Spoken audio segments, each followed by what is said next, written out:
Para pemirsa yang budiman dimanapun Anda berada, kisah ini adalah kisah cintaku yang tidak dapat bersatu dan masih terus terpikirkan hingga sekarang. Walaupun aku tahu akan sulit untuk dapat mewujudkan impianku agar dapat bersatu dengan orang yang sangat aku cintai dan tak akan mungkin dapat terlupakan ini. Baiklah pemirsa, kisah ini berasal saat aku masih duduk di bangku SLTA kelas 3. Oh iya, sebelum aku mulai ada baiknya aku perkenalkan diriku dahulu. Sebut saja namaku Nana. Aku terlahir dari keluarga yang kurang mampu di sebuah desa. Di suatu hari libur, aku pergi ke rumah saudaraku yang berada di kota. Saudaraku tersebut terbilang cukup sukses usahanya di kota T. Karyawannya lumayan banyak. Salah satu karyawannya ada yang sempat mencuri hatiku. Sebut saja namanya E. Dia bekerja di saudaraku sebagai salesman.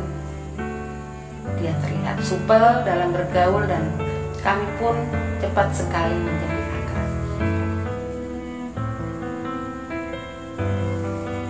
Dek Nana sekarang kelas berapa? Tanya Mas B kepadaku. Sudah kelas 3 Mas, jawabku. Pacarnya mesti teman sekolahnya ya? Mas B bertanya lagi. Enggak Mas, saya belum punya pacar, jawabku. Mas sendiri pasti sudah punya pacar kan? Siapa sih yang gak mau sama Mas? Balik aku bertanya. Sama Dek, Mas juga belum punya pacar kok. Siapa juga yang mau sama aku? Jawabnya. Kami pun terlibat obrolan yang seru dan akrab, seolah-olah kami sudah saling mengenal baik dan lama. Hingga akhirnya aku pun pamit untuk istirahat karena sudah mengantuk. Di saat aku sedang tertidur, tiba-tiba saja aku dibangunkan seseorang. Kulihat Mas B yang membangunkan aku dari tidurku. Ada apa Mas? Maaf Dek mengganggu. Barusan aku dapat telepon dari orang tuaku untuk segera pulang malam ini. Aku gak mau besok kamu mencari aku, jawab Mas. Oh, hati-hati di jalan ya Mas. Tiba-tiba Mas B mencium pipiku. Aku sangat terkejut dan ada rasa bergemuruh di dadaku. Karena ini adalah ciuman yang pertama kali aku rasakan selama hidupku. Aku pun tertunduk malu. Aku cinta kamu Dek, bisik Mas B. Aku pamit dulu ya, lanjut Mas B. Oh iya Mas, jawabku. Mas B pun pergi dan aku pun kembali masuk tanpa memandang kepergian Mas B. Malam itu aku tidak dapat tidur. Hatiku dan pikiranku jadi kacau gak karuan. Terbayang Mas B saat mencium bibirku dengan lembut. Terbayang senyum, canda dan tawanya yang sangat mempesona itu. Apakah aku sedang jatuh cinta? Apakah seperti ini rasanya yang namanya cinta pertama? Dan keesok harinya pun aku pun pulang ke desaku. Hari-hari kulalui seperti biasanya hingga aku menamatkan sekolahku. Dan pada suatu hari Mas B datang ke desaku. Dia datang ke rumah tetanggaku. Sebelumnya Mas B sudah mengenal baik dengan tetanggaku. Mas B minta tolong untuk memanggilkan aku. Katanya Mas B ingin bertemu aku, tapi aku ragu dan malu untuk menemuinya. Malu mengingat kejadian malam itu saat Mas B mencium bibirku. Ragu dan bimbang karena aku akan pergi ke luar negeri sebagai tenaga kerja wanita di sana. Maka aku pun memutuskan untuk tidak menemui Mas B. Walau hati ini sebenarnya ingin sekali menemuinya, ingin melihat canda tawanya dan senyumnya yang manis, tapi aku tidak ada keberanian. Beberapa hari kemudian aku pun berangkat ke luar negeri. Karena ini adalah pertama kalinya aku bekerja, terutama bekerja di luar negeri, aku pun hanya mengambil 1 kali kontrak saja. Dan setelah kontrakku berakhir, aku pun pulang kembali ke tanah air. Setelah kembali ke tanah air, ada terbersit di pikiranku untuk menemui Mas B. Memang pada saat berangkat kemarin, aku tidak sempat mengabarinya. Tapi belum sempat menemuinya, aku segera mengurus proses keberangkatanku untuk pergi lagi ke luar negeri. Di luar negeri pun kini aku sibuk dengan kegiatan baruku. Tidak terasa 4 kontrak kerja telah aku lalui, dan aku pun pulang kembali lagi ke tanah air. Sekembalinya aku dari luar negeri, aku bertemu dengan teman saat aku di SLTA.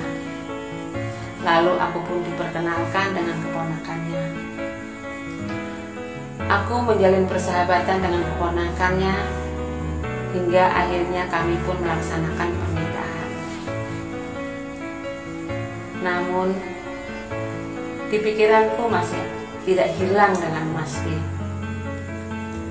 Seandainya saat ini aku menikah dengan Mas B, mungkin lengkaplah kebahagiaanku.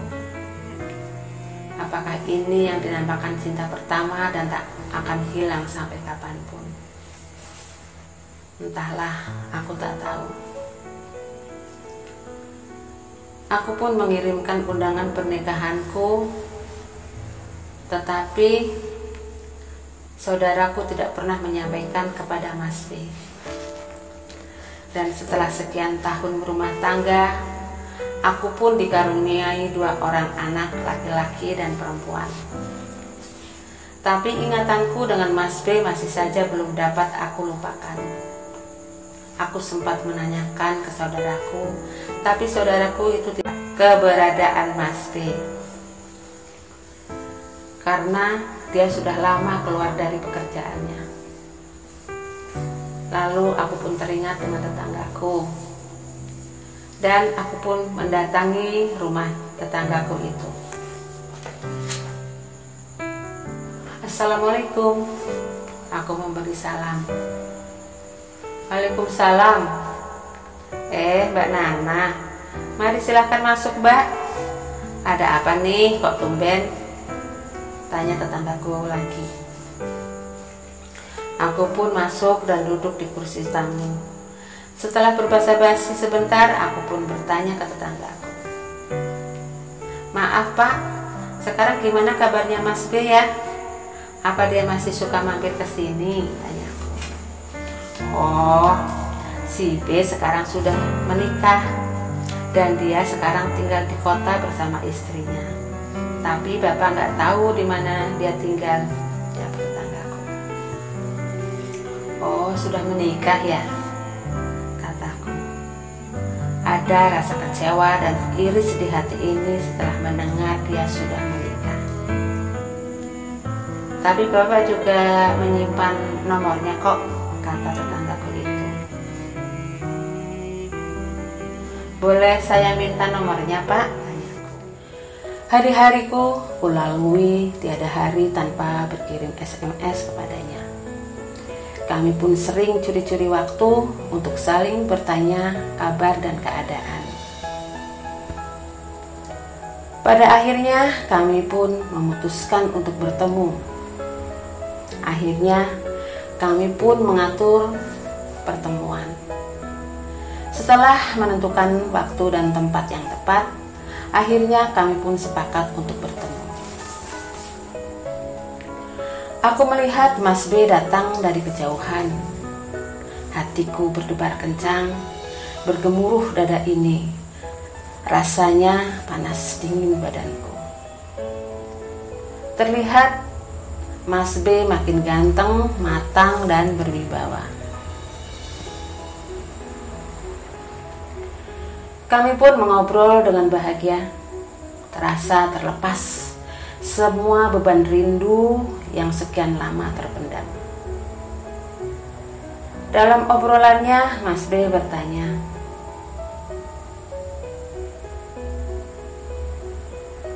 "Kenapa kamu tidak pamit padaku waktu itu, waktu kamu akan pergi ke luar negeri?"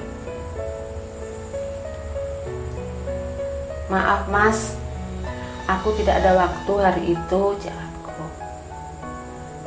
"Lalu kenapa juga kamu gak mau nemui aku waktu aku di rumah Pak C?" tanyanya lagi. "Aku malu dengan rumahku, aku malu dengan keadaanku yang serba kekurangan." "Kenapa harus malu? Segala isi dunia bisa dicari, tapi kalau ketulusan hati di mana kita harus mencari coba?" lanjut Mas B.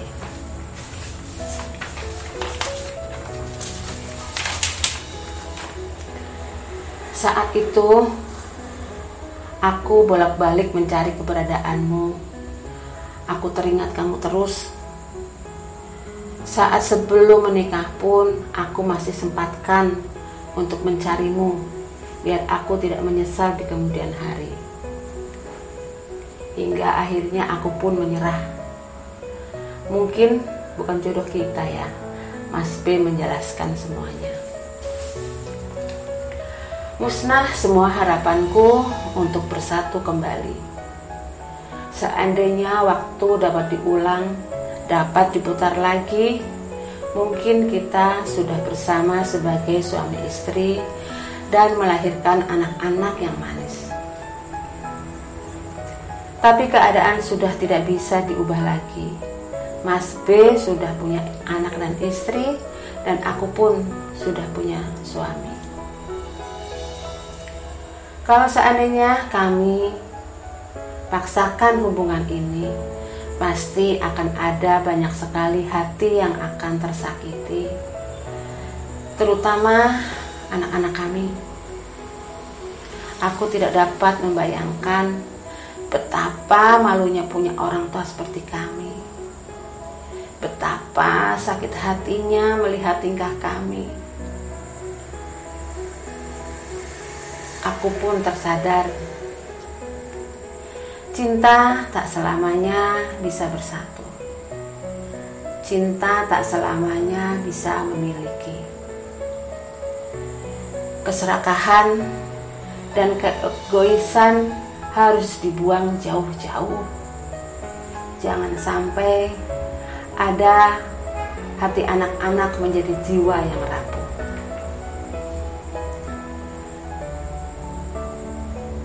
Berkali-kali Mas B berpesan padaku untuk saling menjaga walau tidak mungkin dapat bersama. Pesan singkat Mas B yang terakhir kepadaku, "Semua sudah menjadi bubur, Dek. Tidak usah disesali. Aku juga sering menangis bila mengingat semuanya. Jangan dikira cuma perempuan yang bisa menangis. Walau cinta pertama tak pernah mati, aku hanya bisa menerima takdirnya sekuat tenaga. Biarlah rasa cinta ini kupendam sampai mati. Kutata hati melewati hari-hari. Tak akan aku ingat lagi kisah cinta yang terlarang ini." Para pemirsa yang budiman, aku mohon doakan semoga kami berdua diberi keikhlasan lahir dan batin, bisa menerima semua takdirnya dengan ikhlas, tanpa saling membenci dan tanpa saling menyakiti.